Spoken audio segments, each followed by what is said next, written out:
Eu sou Karina Okajima Fukumitsu e você faz parte do programa Café com Karina.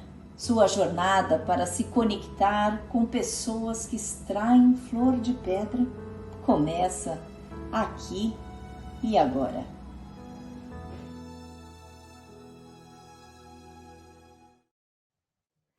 Pessoas queridas, é um prazer estar com vocês neste programa Café com Karina, que foi desenhado e foi criado principalmente para apresentar pessoas inspiradoras e projetos que fazem sentido para algumas pessoas. E eu tenho uma honra enorme de receber este casal lindo, esse casal que eu admiro tanto e que são os fundadores da rede AP, Gláucia e Eduardo. Sejam muito bem-vindos. Agradeço a oportunidade de estar com vocês e gostaria que vocês falassem. Passo para vocês a palavra, carinhosamente. Minha querida, primeiro cumprimentando Café e chamando para esse encontro que possamos falar de fé, que possamos falar de esperança. É uma alegria e quero dizer que eu aprendi com você a utilizar com muita fluidez a palavra minha amada. E é com uma alegria que eu digo, você é minha amada. E aqui esse aqui é o meu amado, que conta, então, da nossa rede AP, que em outubro de 2023 completou 25 anos de trabalho ininterrupto. Muito bem. Tudo começou com a morte da nossa filha, Camille Tavares, num acidente de automóvel em 1998. E foi em abril. No início, a gente tinha muito apoio dos familiares, dos amigos, mas à medida que o tempo vai passando, isso vai escasseando e ficamos, né, nós, o casal, quando aproximou o Natal. E aí foi uma pergunta que a Gláucia fez. Como passar um Natal sem a família completa? Aí nós resolvemos procurar grupos de apoio, se a gente pudesse fazer, né, nos apoiar nesse luto. E não conseguimos. Principalmente porque na internet, eu entrei na internet, principalmente não tinha um nome para o que nós estávamos passando. Quem perde o companheiro fica viúva. Quem perde os pais ficam órfãos. Mas quem perde filhos não tem nome. Mas mesmo assim eu procurei grupos de apoio para enlutados, pais que perderam filhos, e realmente na época nós não encontramos em nenhum lugar. Então a Gláucia me falou, por que então nós não fundamos um? E a minha resposta para ela foi simplesmente assim, olha, eu não sei onde vai dar, mas se você quiser, eu estou com você. E chamo atenção nesse aspecto, né, Karina?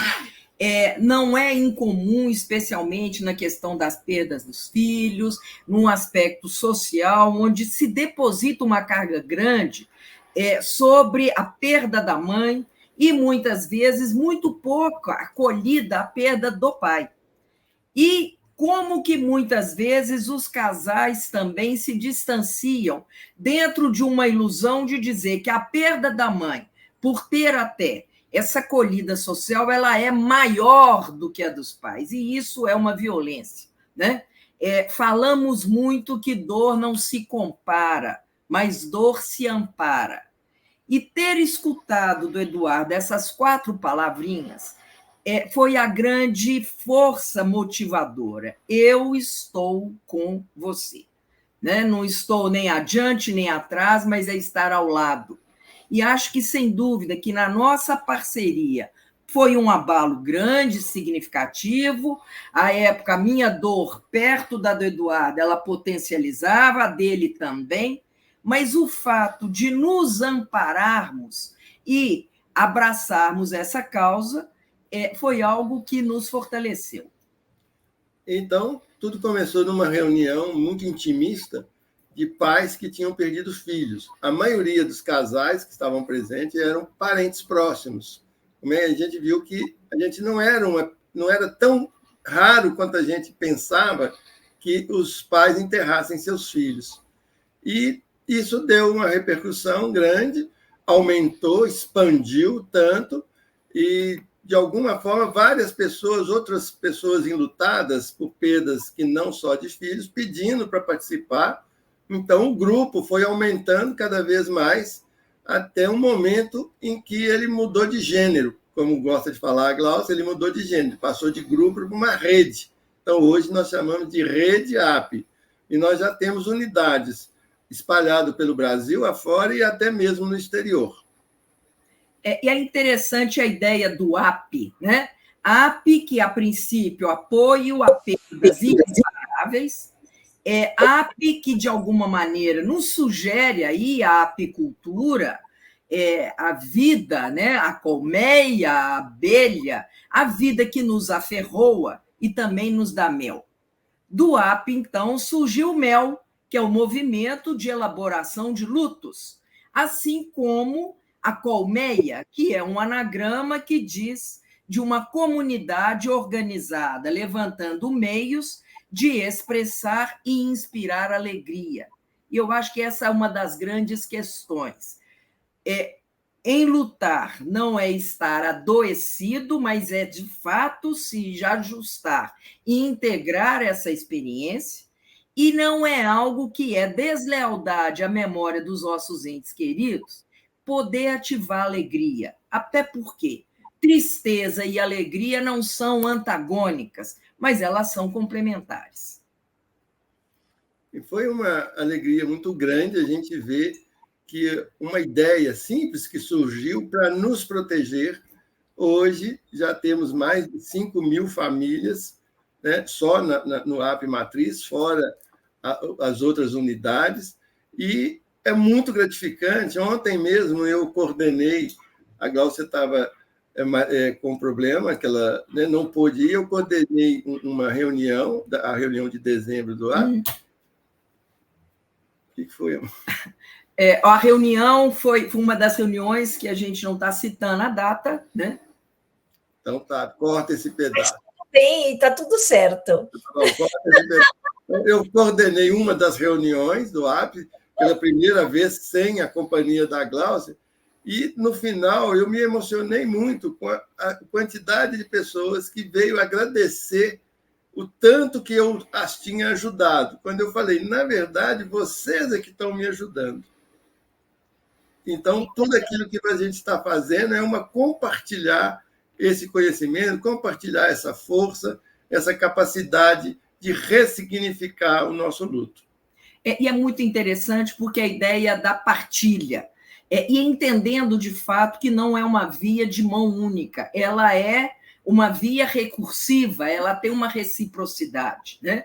A cada vez que, de fato, nos abrimos para receber e compartilhar, a gente também é gratificado e é alimentado. E ter esse espaço, né, Karina, para que realmente não ficarmos reféns de um sofrimento desmedido, mas reconhecer as dores, reconhecer as perdas e, naturalmente, ir além da nossa capacidade aí de buscar formas criativas.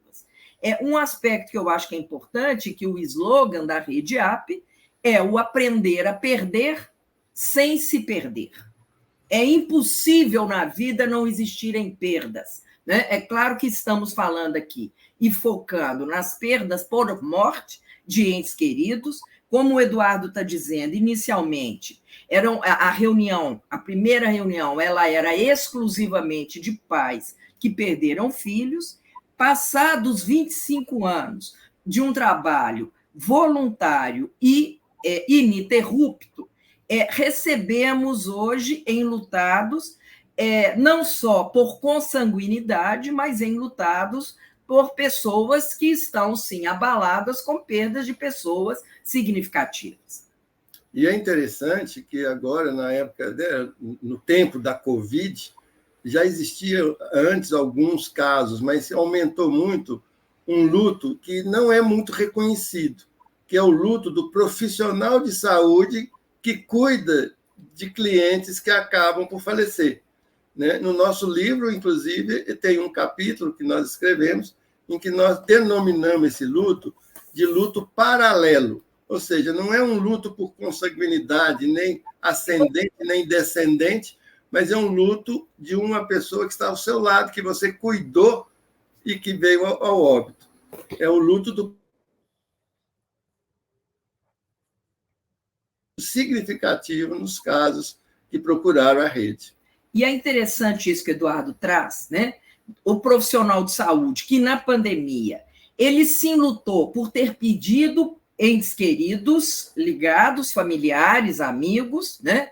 Ele sim lutou, sim, por pessoas que eles acompanharam, e eu não me esqueço de um médico que esteve conosco e dizendo que em um plantão ele assinou 15 atestados de óbito.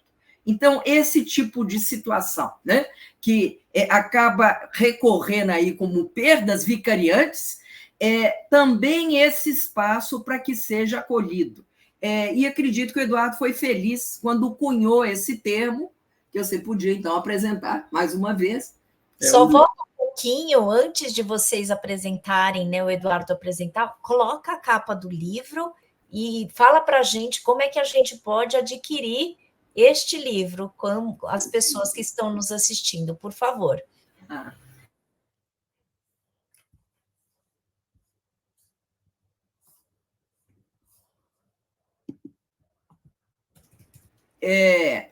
E o segundo é o E a Vida Continua.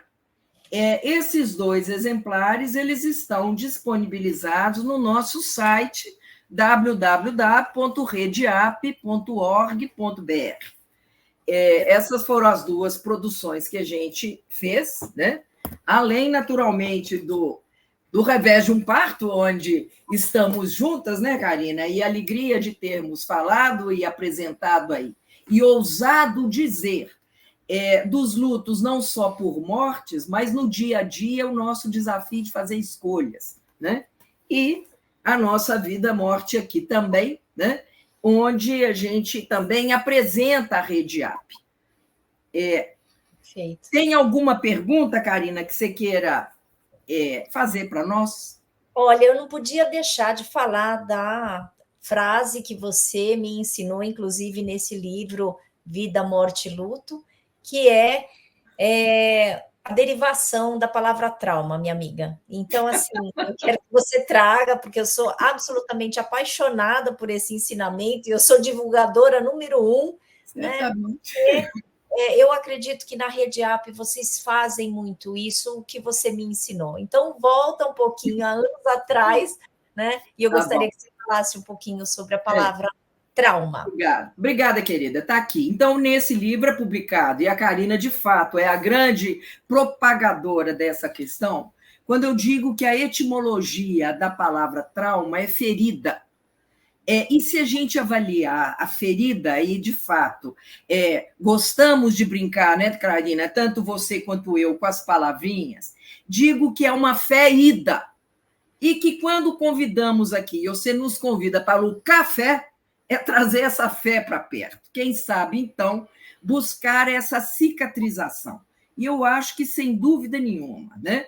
Os lutos, eles têm essa marca, eles têm esse corte do convívio físico e, evidentemente, que tem uma cicatriz, né? E acho que esse é o processo de assimilação das feridas e dos traumas, que essa cicatriz não se transforma em sepsemia, mas, naturalmente, ali tem um registro, tem uma memória, e uma memória que, certamente, ninguém quer que ela desapareça. É uma memória de um convívio, de uma presença com o ente querido. Perfeito. Agora, Eduardo, pergunta para você, luto paralelo. Conta para a gente o que você também colocou no livro.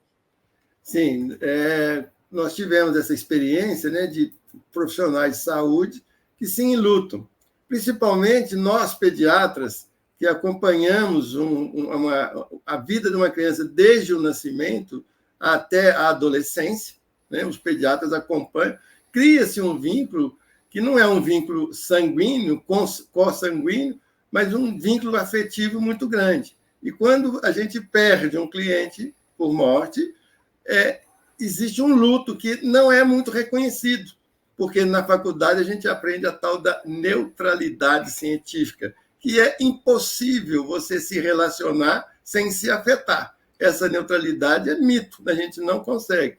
Então, hoje, a gente aceita que haja realmente esse vínculo de afeto entre o profissional e o seu paciente, e quando ele perde o paciente, ele entra num luto que tem que ser reconhecido, e para fazer isso, eu dei um nome a ele de luto paralelo, por não ter uma ascendência, uma descendência direta, mas é uma vida que foi junto, foi ao lado daquela pessoa.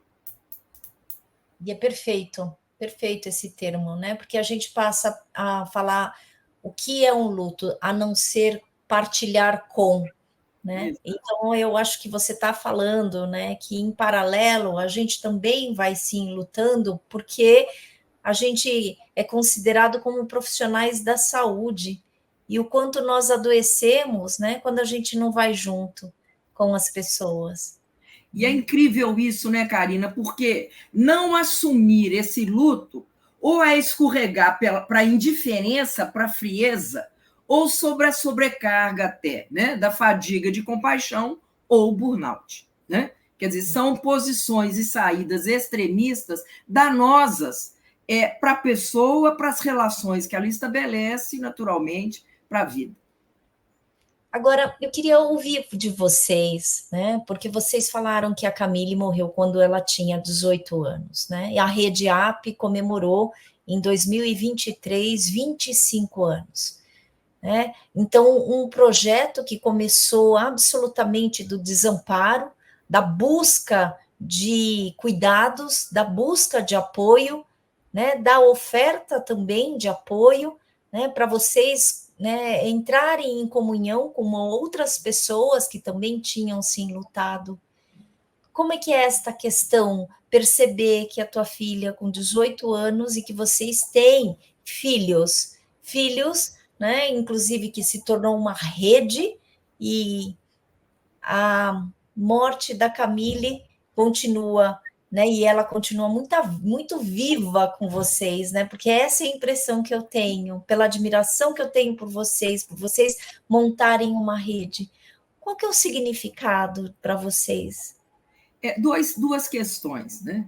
Quando completaram 18 anos da morte da Camille, foi um outro baque, porque até então, para mim, eu tinha mais tempo de convívio do que de ausência, né? Então, aí foi um outro pensar. E, curiosamente, 6 meses depois, a nossa Rede AP fazendo também 18 anos. Eu estava em Goiânia, apresentando a Rede AP, apoio às perdas irreparáveis, quando uma estudante de psicologia jovem, que eu chamo muitas vezes, brincando, hoje ela já está graduada, naturalmente, quando uma pirralha me pergunta, mas por que irreparável?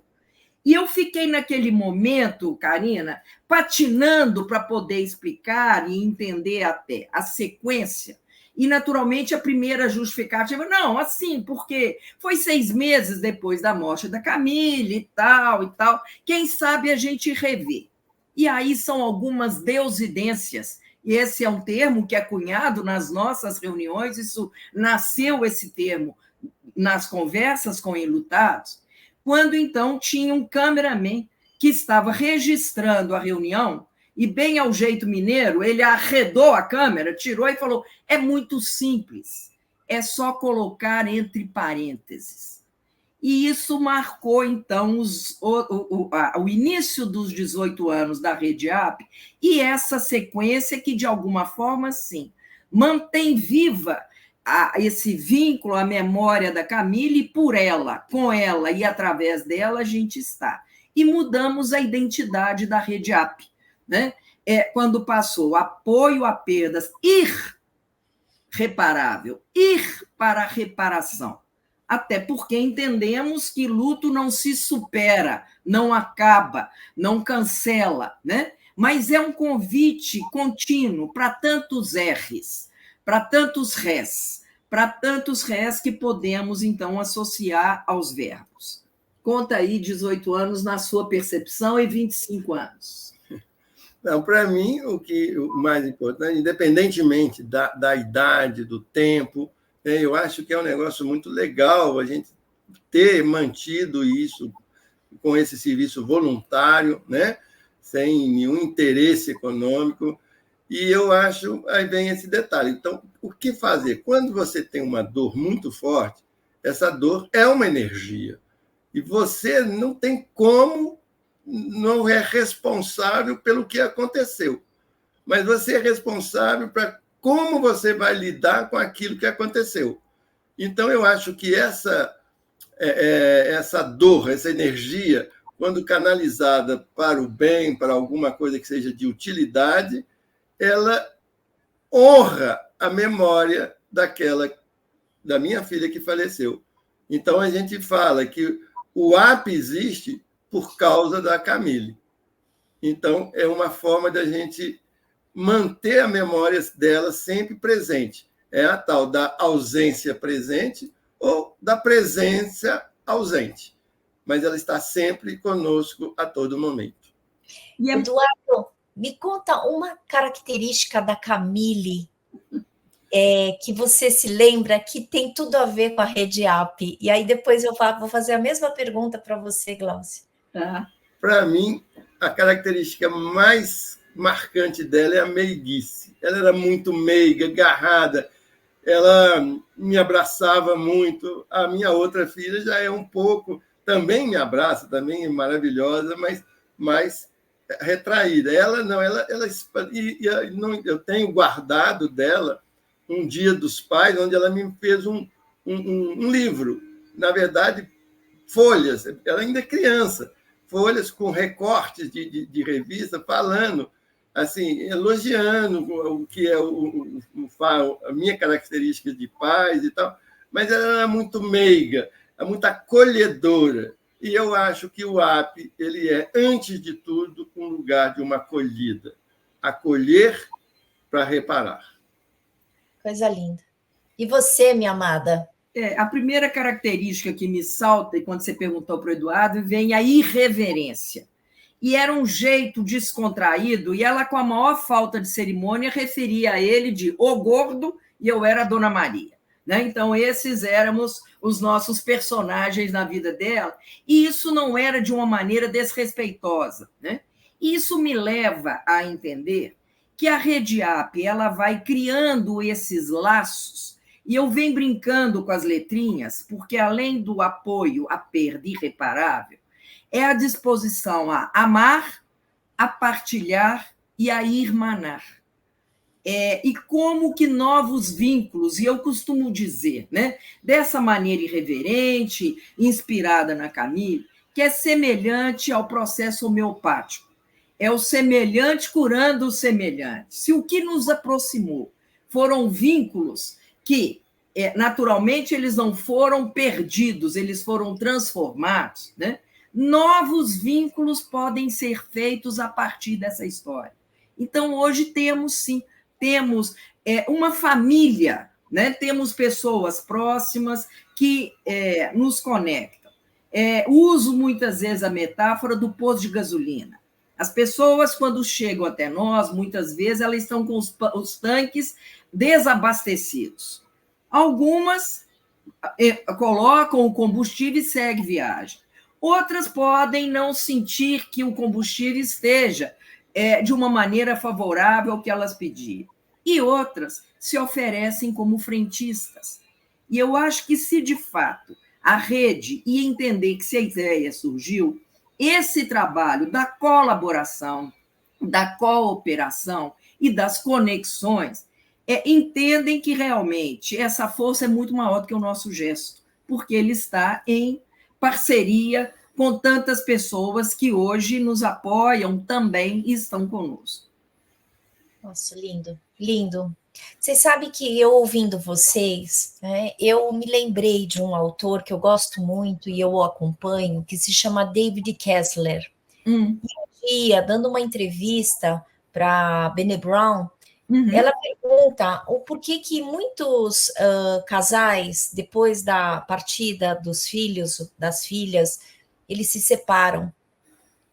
E aí, então, ela pergunta para ele: você acha que é a morte que faz a separação? E o que ele responde: não, o que faz e provoca a separação é a maneira como cada um do casal se enluta.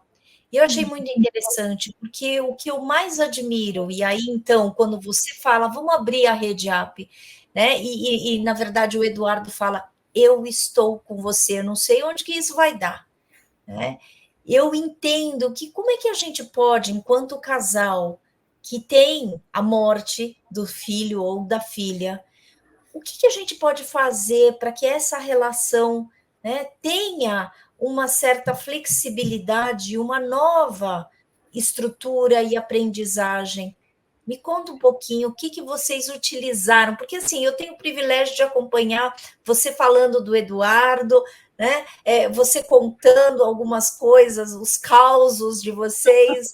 Então, assim, me conta um pouquinho, como é que a gente pode fortalecer um casal cujo filho ou a filha morrem?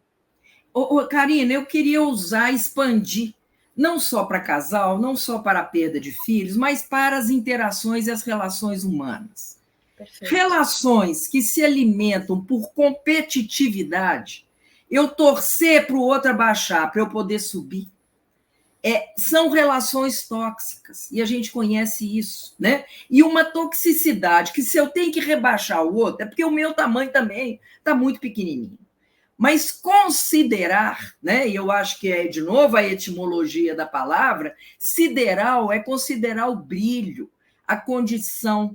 E é interessante porque nós dois, numa caminhada longa, né? Eu tinha 13 anos quando começamos a namorar, né? Essa pequena história nossa, né? Em momento nenhum, o Eduardo precisou de retirar o meu brilho para ele brilhar, né? E, pelo contrário, ao longo da vida, e eu quero expandir isso, não só para a relação conjugal, para as nossas interações, e você, em especial, é uma especialista nisso. Você é especialista em considerar o brilho das pessoas. Quem não é capaz de conviver com o seu brilho, aí é outro departamento. A sua pergunta é muito interessante e eu falo muito isso. Logo no início, quando eu ainda estava para fazer meu doutorado, quando Camilinha morreu, e a minha primeira reação foi assim: não vai, nada mais vale a pena, né? Sem filho, o que a gente está fazendo aqui? Mas aí o meu ponto foi o seguinte: olha, a Camille, ela iria ficar muito chateada se ela soubesse, se é que tem como ela saber, não importa a crença de cada um, mas eu tenho certeza que ela não gostaria que eu estivesse hoje falando aqui para você nessa entrevista. Olha, sabe, quando minha filha morreu, eu ia fazer meu doutorado, mas aí eu desisti de tudo. Hoje eu acho que a vida não vale mais a pena, eu estou só esperando. Não. Hoje eu venho cá falar para vocês de uma rede que nos dá muita gratificação, que é reconhecida e que a causa disso foi a morte da minha filha. Mais uma vez, você ressignificar a morte, ressignificar o luto, né? Hoje eu falo, o nosso sucesso, entre aspas, porque é algo relativo, mas o nosso sucesso da Rede App é em honra da perda. Porque se a Camille não tivesse morrido, com certeza, acho que não haveria Rede App. Eu estou aqui emocionada e assim, eu vou falar para você, Eduardo, tira as aspas, porque é com aspas mesmo e com aspas, sem aspas, é um sucesso. É um sucesso, porque o que vocês puderam fazer de transformação, né, e assim, compartilhar, né, promover para as pessoas, para algumas pessoas que estão realmente sem rumo, né, que sentem sim que as perdas foram irreparáveis, que perderam a esperança, que pararam os seus próprios projetos.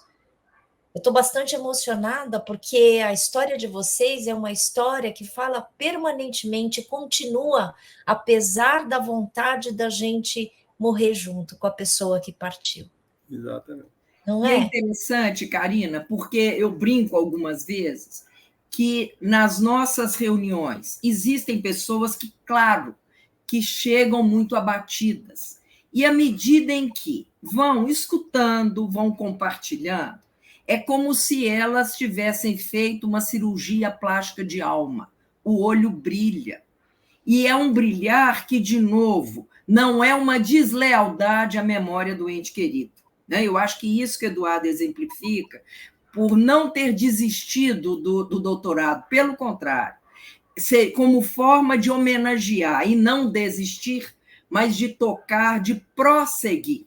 Né? Eu vejo que esse é uma grande questão e que, naturalmente, que essa alma, né? A alma das pessoas, a alma do conjunto, a alma da rede, ela seja preservada.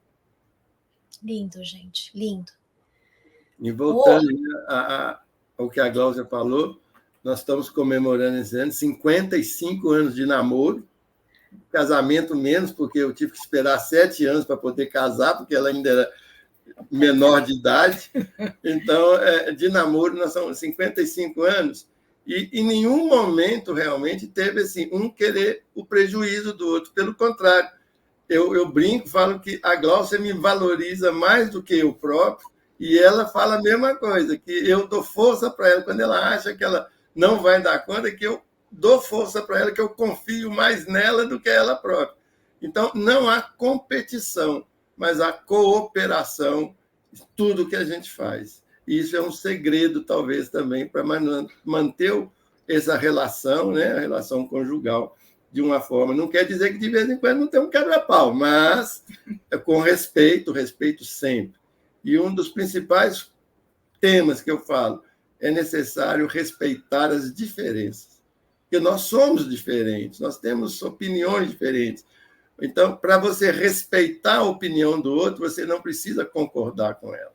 Mas respeitando, você evita o conflito. Nossa, que lindo.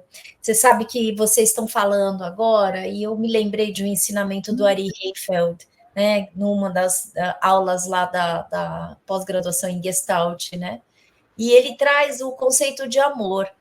E aí eu achei uma das definições mais bonitas, porque a gente ama alguém quando a gente fica melhor com esta pessoa. Exato. E vocês são a prova viva, né? Porque cada um na sua diferença, vocês são absolutamente lindos e encantadores. Eu não estou dando em cima de vocês, mas eu estou falando que coisa mais maravilhosa, né? De pessoas incríveis. Quero pedir para vocês darem uma mensagem de esperança para as pessoas que ainda estão nessa travessia, tentando resgatar uma esperança. E eu acho que o esperança, e a esperança do Paulo Freire, né? Que não é um verbo, é o esperançar. E a gente só tem esperança diante de uma coisa que a gente não tem, mas tem uma abertura de coração, uma tranquilidade para que não seja no tempo que a gente quiser, mas que tenha esse solo cultivado para que a tranquilidade, a serenidade, ela possa se instaurar. E lembrar disso. Haverá essa saudade, haverá essa lembrança, e a esperança de que essa saudade, essa lembrança, venha temperada pela gratidão. A gratidão por um convívio que, naturalmente, a gente não queria que tivesse interrompido, óbvio, mas que a presença amorosa, ela se perpetua, ela se mantém, e isso é uma decisão pessoal. Eu quero pegar a frase do seu autor aí, eu tenho um hobby, né? Eu gosto muito de vinhos, e quando a gente fala que vai harmonizar o vinho com a comida, é exatamente isso. A harmonia só acontece quando um não sobressai ao outro, mas um junto com o outro. Então, o meu conselho é: procure ajuda, sempre, mas procure ajuda de pessoas que, com você, seja harmônica, que consiga harmonizar o seu sentimento, e não que questione o seu sentimento ou que lhe dê regras para como você funcionar. Pessoas que não querem te ensinar, mas querem estar com você. Perfeito, minha gente. E falando em pessoas que querem estar comigo e que criam harmonia, eu vou pedir para minha filha, Gabi, entrar aqui. A gente tem agora, né, um costume de fechar esse programa com a Gabi, porque é uma das pessoas que mais me incentivam e que mais me deu apoio, então eu não poderia fazer diferente nessa, né, tessitura e nessa harmonia. Gratidão, Gabi, que sempre ficou em todos os programas nos bastidores, mas agora eu estou fazendo questão de enaltecer e agradecer. Esse é o jeito Karina de ser, né, Gabi? Considerar. Tá vendo? É assim, é simples. Exatamente. Assim. Que bom, meu bem. Eu que agradeço, foi lindo. Ai, olha. Eu agradeço demais poder estar aqui com vocês e perceber essa harmonia entre todos nós. Todos nós. Eu me sinto irmanada, né, numa fraternidade de amor, de carinho e, sobretudo, de acolhimento.